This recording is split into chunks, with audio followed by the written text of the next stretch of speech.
Meg, we're going to have a sunglass show today. Are you going to have your cold coffee? I've got my Meg... Is that Ron John's surf shop from Lawrence? Oh boy, it is Ron John's surf shop for all you 80s and 90s kids. And I love it. It's a double fisting coffee day. Thanks, Meg, for the coffee. And Meg, here we are again, you and I. And Meg and I were just talking off camera about her own stuff, and I really appreciate Meg, not only as a colleague but as a friend. And I find that, as I come and excited to do this and talk Meg with everyone, I'm excited just to see you and just to be able to share that friendship and being able to feel comfortable just talking with you about things in life. And I know that you're a trusted, good person and have a good heart to be able to share that with. So,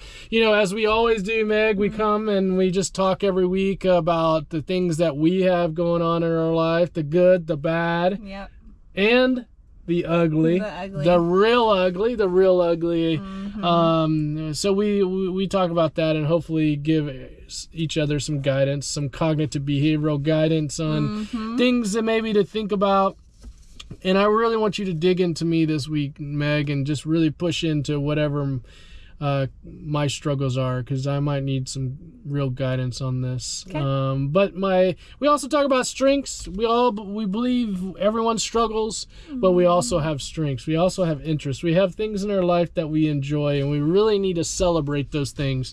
It's not about just all struggling, right? I know that in therapy and mental health, I know our culture really focuses on the negative and then the struggles, but Meg and I and everyone at Midwest Anxiety, we really like to focus on all the great things in life too. So Meg, I know you and I have talked about, and we appreciate each other in doing this. We hope you're appreciating this. This is something that we do just to hopefully help you start to accept your struggles and maybe open it up to other people about your struggles, be able to talk to someone and not feel alone. And we do this because not only does it help us, but we really, really care that you feel some acceptance and comfort in talking about your struggles. So let's get into it today, Meg. Okay. The good?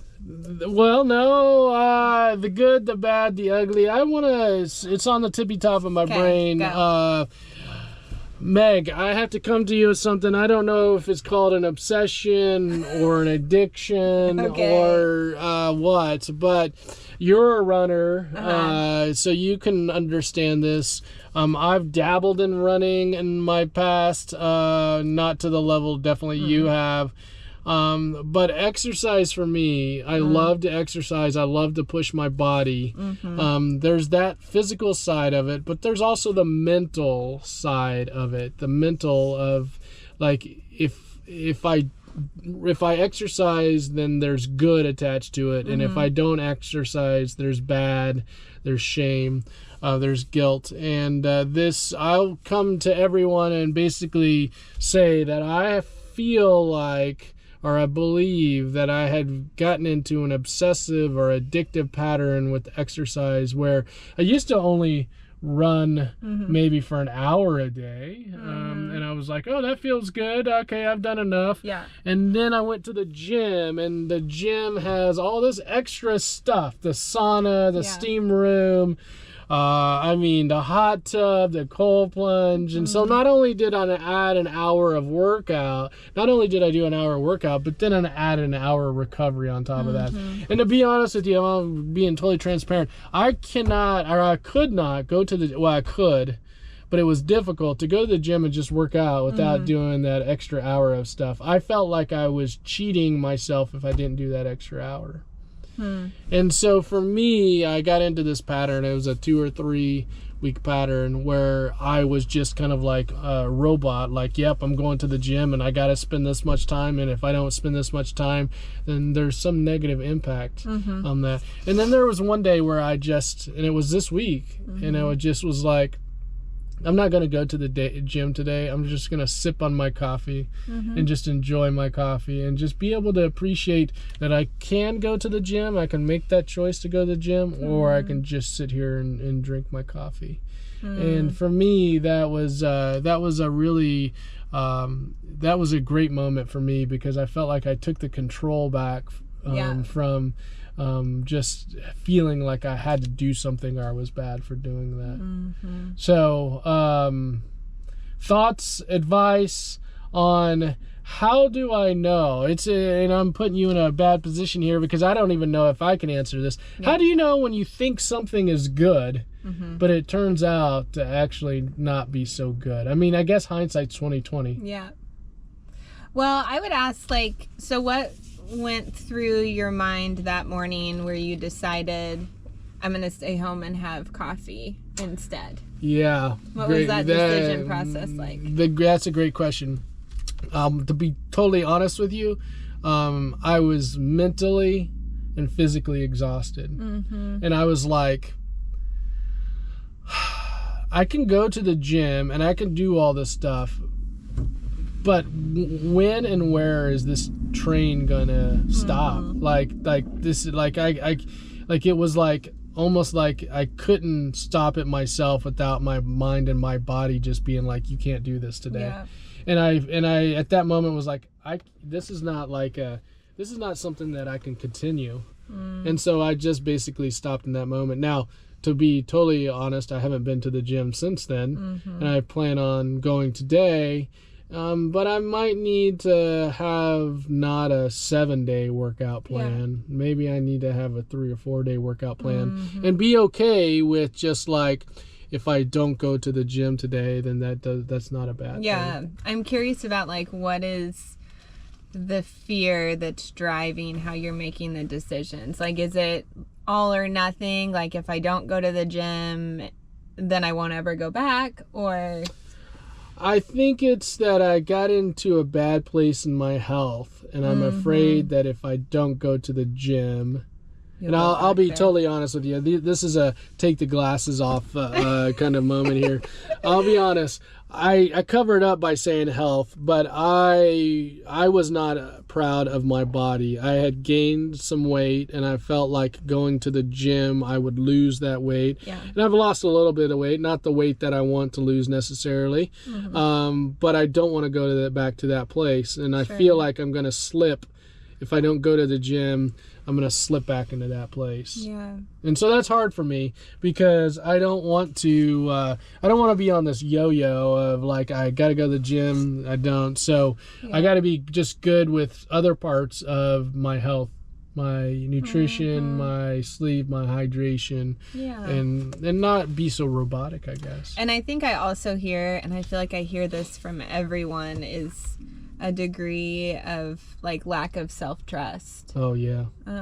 At the root too. You're not trusting that if you take a day off, you'll get back on the horse the next day, or that there's not going to be dire consequences or big steps back.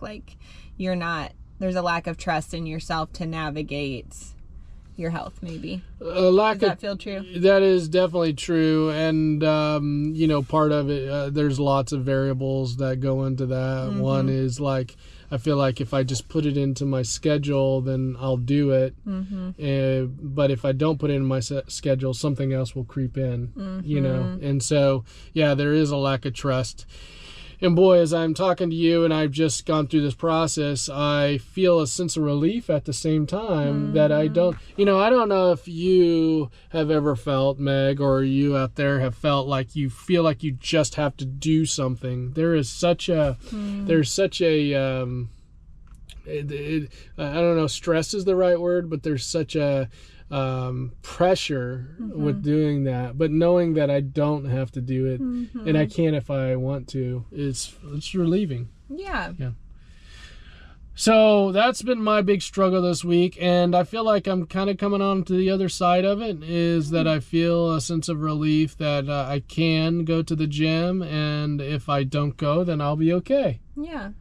It's not black or white. It's not all or nothing. I think having a healthy lifestyle is a mix of everything, a mixture of things. I was spending 2.5-3 hours at the gym, which was taken out of time for other things. Sure. And I was losing out on those things. Yeah. So. Meg, okay. I know. We're getting out of my struggles, off my struggle bus, and onto your laundry list of struggles. Yeah. What's a laundry list of struggle that you've got? I feel like mine kind of continue similar patterns week after week. I think the biggest thing this week has just been being in high conflict relationships, and it's made me think a lot about boundaries, because I think sometimes we're in high conflict relationships and they're draining, and so we end the relationship or we leave the relationship. But I have relationships where I can't just leave them. Like I would say my son is high conflict. My ex-husband, who I have to co-parent with, is high conflict. And so these are relationships that I obviously can't just completely disengage from. And so I've really been sitting with, what does it look like to set boundaries where my energy is protected as much as possible. And that's a really hard line to find. I think boundaries can be one of those like all or nothing things. Like I'm just like, you have full access to me, or bye, like you're completely out of my life. Because I am so not high conflict. I'm very conflict adverse. I don't like it. It drains me. It's uncomfortable. And so, yeah, it's tiring, and it's stretching me to stay present in these high conflict relationships, and then try out different boundaries to see what works, what's appropriate. Yeah. Well, I'm proud of you, Meg, because I know that this has been a consistent theme in your life, and you're finding those boundaries. I think hopefully you're finding that with success. Yeah. Maybe one thing I would offer to you in these high conflict situations, which I found to be helpful at times, you're the queen of reframes. And a reframe for you, rather than it being, because in those high conflict relationships, that high conflict person is going to make it about you. Right? Yeah. They're going to make it about you because that just feels good to them. Yeah. But one thing I would offer to you is just to remember, I want you to own your stuff. I don't want you to dismiss it, because I think it's important to take accountability for those things that, you have put into the relationship that aren't negative. Yeah. But know just that person is maybe coming from a different place that you are, that they are seeing whatever it is, their reality, through their lens and through their eyes, and they're projecting it onto you. Projections. Yeah, exactly. They're projecting it onto you. Yeah. Right. And so that really helps me in situations when someone is just basically saying, Randy, blah, blah, blah, blah, blah, blah, blah, blah. And it would be so easy as us emotionally sensitive, empathic people to absorb that and really be like, yeah, I'm a really crappy person. Yeah. Right. But I also want to consider the source. Yeah. And for me, that's the switch I go to right away is, we can all have our perceptions. That doesn't mean that their perception is wrong. It's just their perception, right? And for me, that's what seems to be like I go to pretty quickly. Now, that doesn't, the negative energy that you get from that person still has to go somewhere. Yeah. Right? It can go inside, or somehow you can let it go. And exercise and yoga that you've been doing. Have you been to yoga this week? Oh, good. That's so good. That stuff will help with that. But in the end, we have to know that it's I don't know if you've seen that meme where there's a negative person in the back, and then there's a there's a person that's basically vomiting all their stuff into another person, and then that person is vomiting all their stuff into another person. It's kind of like you just absorb that energy. Yeah. And my one thing that I always remember that my mom would say is, Randy, what's rubber, what's glue, what bounces off of me sticks to you.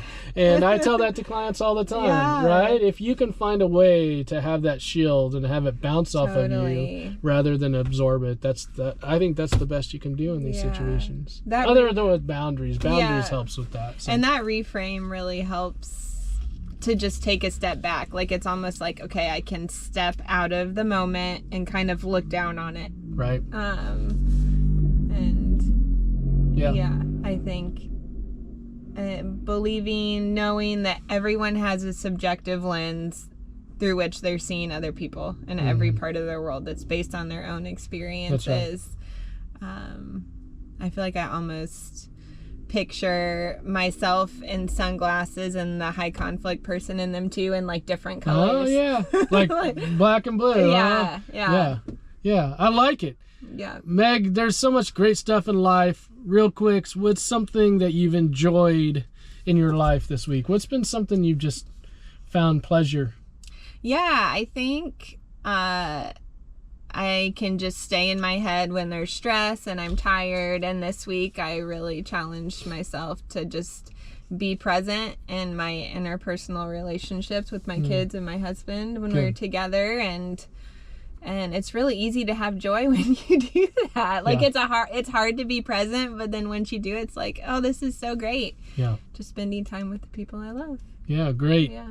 For me, it's really been leaning into those people that I really care about and just feeling the connection with them. Just feeling the connection and understanding that while there are struggles and there's stress in the world, there is actually people and things out in this world that we can get good positive energy from, even when we're struggling. Totally. Right? Yeah. And I've leaned in to that this week and just really said, okay, this is something, I might come to you with a struggle or two at the beginning, but I really am going to really just try to lean into that friendship, lean into that relationship, and get the goodness out of it too. Yeah. Right? And there's so much other fun stuff, that I'm excited about. But one of the things is always, I don't know, coffee is one of those things I wake up to and I really look forward to. Enjoy Me coffee. too. I know it sounds so cliche. No, it's so good. But I don't, it's very enjoyable. Yeah. Meg, one last thing before we're done. What's something that you can give to everyone this week to think about, just to take and really use in their life? Yeah, I think maybe on theme with what we're talking about is just encourage people to evaluate what relationships, habits are giving you energy and which ones are sucking energy from you, and maybe try and lean a little bit more towards the things that give you energy this I love week. that. We talk a lot, you and I talk a lot about energy, especially at the end of the week, and how much energy we still have and what sucked it out of it. Yeah, right. I love that. I'm going to go with that and you've heard me say this before, but I really believe it. Meg, you and I are sitting here today. We're living out this life right now, and we only have one life. We only have so much time in this world, and there's things that we can spend our time on. There's some things that we can just leave behind. And I want you to really think this week, is this something that I want to spend my time, energy, money on? Is this important to me? Is this valuable? Does this give me energy? Does this deplete my energy? We only have one life. And we know we're so appreciative of if you're out there and you're watching this. We don't know how long we're going to do this. This is a part of our life right now. Yeah. I love this. This is something that is kind of like like just an ending to the week for me. But I know that we all... life is so fragile, and all of us are out there doing the best we can with what we know how, but we never know We never know when our heart's going to stop beating. So go live your life to the fullest. Yep. Go live your life to the fullest as best as you can in this moment. All right. Hey, thanks for watching. See you next week. Thanks, man. On track, now we gon' way up.